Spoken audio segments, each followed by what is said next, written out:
وہ کہتے ہوئے آتے ہیں کہ صحرا کا راستہ کبھی جنگل بتائے گا. بولیے آپ لوگ. صحرا کا راستہ کبھی جنگل بتائے گا, دانشوروں کو مسئلہ پاگل بتائے گا. صحرا کا راستہ کبھی جنگل بتائے گا, دانشوروں کو راستہ مسئلہ پاگل بتائے گا. اور میلا لباس دیکھ کر یہ فیصلہ نہ کر, میلا لباس دیکھ کر یہ فیصلہ نہ کر, میں کون سا درخت ہوں یہ پھل بتائے گا, میں کون سا درخت ہوں یہ پھل بتائے گا. آئیے فاضل نوجوان مقرر شعلہ بیان حضرت مولانا محمد داؤد صاحب قاسمی استاد مدرسہ بیت العلوم گنگا پورہ تشریف لائیں اور اپنے مواعظ حسنہ سے ہم سامعین کے دلوں کو منور فرمائیں. حضرت مولانا محمد داؤد صاحب قاسمی دامت برکاتہ.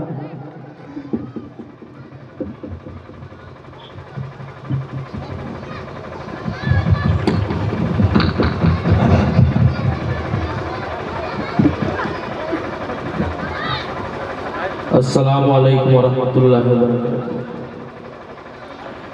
نحمده ونستعینه ونستغفره ونؤمن به ونتوکل علیہ ونعوذ باللہ من شرور انفسنا ومن سیئات اعمالنا. من يهده الله فلا مضل له ومن يضلل فلا هادي له. ونشهد أن لا إله إلا الله وحده لا شريك له ونشهد أن محمدا عبده ورسوله. أما بعد قال الله تبارك وتعالى في كلام الكريم فأعوذ بالله من الشيطان الرجيم بسم الله الرحمن الرحيم. يا أيها الذين آمنوا توبوا إلى الله توبة نصوحا. وقال النبي صلى الله تعالى عليه وسلم كل أمتي يدخلون الجنة إلا من أبى. قيل ومن يا أبا يا رسول الله؟ قال من أطاعني دخل الجنة ومن أساني فقد أبى او كما قال علیہ الصلاة والسلام. حضرات گرامی, اسٹیج پر رونق افروز معزز و محترم علماء کرام, حفاظ کرام, پردہ نشین میری ماں اور بہنوں, آج کے اس جلسے کی بڑی خوبصورت نظامت فرما رہے ہمارے دوست جناب حافظ محمد غفران صاحب, اور میں یہاں دوسری بار آنے کا شرف حاصل کیا ہوں. الہیہ کے لوگ بڑے دلچسپ ہوئے. میری 2 تاریخیں تھیں آج کی, میں نے کینسل کر دیا. کیوں؟ یہاں کچھ اور ہی حوصلہ ملتا ہے. میں دیکھ رہا ہوں شروع سے کہ آپ حضرات نے شعراء حضرات کو بڑی دعاؤں اور دواؤں سے نوازا ہے. دعائیں بھی ہیں اور دوائیں بھی ہیں. کتنے خوش قسمت ہیں وہ حضرات جن کا پیسہ علماء پر, طلباء پر اور حفاظ اکرام پہ خرچہ ہوتا ہے. اور کتنے بدقسمت ہیں وہ حضرات جن کا پیسہ شراب پہ, زنا پہ, جوا پہ, تمام برے کاموں میں خرچہ ہوتا ہے. میرے بھائیوں, اللہ تعالیٰ نے تمام لوگوں میں اور تمام لاکھوں بچوں میں اللہ کے نزدیک جو سینہ پسند ہوتا ہے وہی سینہ اللہ منتخب کر لیتے ہیں اپنا کلام جمع کرنے کے لیے. اللہ کا کلام پاک و پوتر ہے یا نہیں ہے؟ تو اللہ کا کلام پاک و پوتر جمع ہونے کے لیے پاک ہی سینہ کو چاہیے. تو اللہ لاکھوں لوگوں پہ نظر ڈالتا ہے، اس کے بعد ایک سینے کو چنتا ہے اپنا کلام جمع کرنے کے لیے. سیرت کے پہلو تو بہت ہیں، جس پر بات ہوتی جائے تو سینکڑوں پہلو نکل آتے ہیں. لیکن میرے بھائیوں، جو آج کا عنوان ہے سیرت کا، اور سیرت کی آپ حضرات تقریریں بھی بہت سنتے ہیں، لیکن میں چاہتا ہوں کہ اصلاح معاشرہ کی بہت اہم ضرورت ہے. جو اللہ کے پیارے نبی صلی اللہ تعالیٰ علیہ وسلم کا طریقہ تھا، اللہ تعالیٰ نے حضرت موسیٰ علیہ السلام کو کلیم بنایا، ابراہیم علیہ السلام کو خلیل بنایا.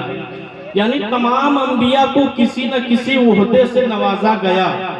لیکن جب تاجدار بطحہ احمد مصطفیٰ محمد مصطفیٰ صلی اللہ تعالیٰ علیہ وسلم کی باری آئی تو اللہ نے آپ کو کلیم تو بنایا ہی، آپ کو خلیل بھی بنایا، اور ساتھ میں اللہ نے فرمایا کہ میرے محبوب میں محب ہوں، تو محبوب ہے. اللہ محب اور حضور محبوب. اب اللہ نے اپنے نبی کو محبوب بنا لیا ہے تو محبوب کی ہر چیز تو محبوب ہو جاتی ہے. اور میرے بھائیوں، محبوب کے کام کو جب کوئی شخص کرتا ہے تو اللہ کے نزدیک وہ پیارا ہوتا ہے. اگر آپ کسی سے محبت کرتے ہیں تو جس شخص سے آپ محبت کرتے ہیں اس کی اگر کوئی برائی کرنے لگے تو آپ کو اچھا نہیں لگے گا. اچھا لگے گا؟ اور جس سے آپ محبت کرتے ہیں اگر اس کی کوئی تعریف کرنے لگے تو آپ کو بہت اچھا لگے گا. اس کے کام سے، اس کے انداز سے، اس کی ہر چیز سے آپ کو بڑا پیار ہے، اس لیے آپ کو اس کی تعریف سنتے ہوئے بڑا اچھا لگتا ہے. یہی حال اللہ رب العالمین نے اپنے نبی کو محبوب بنایا ہے.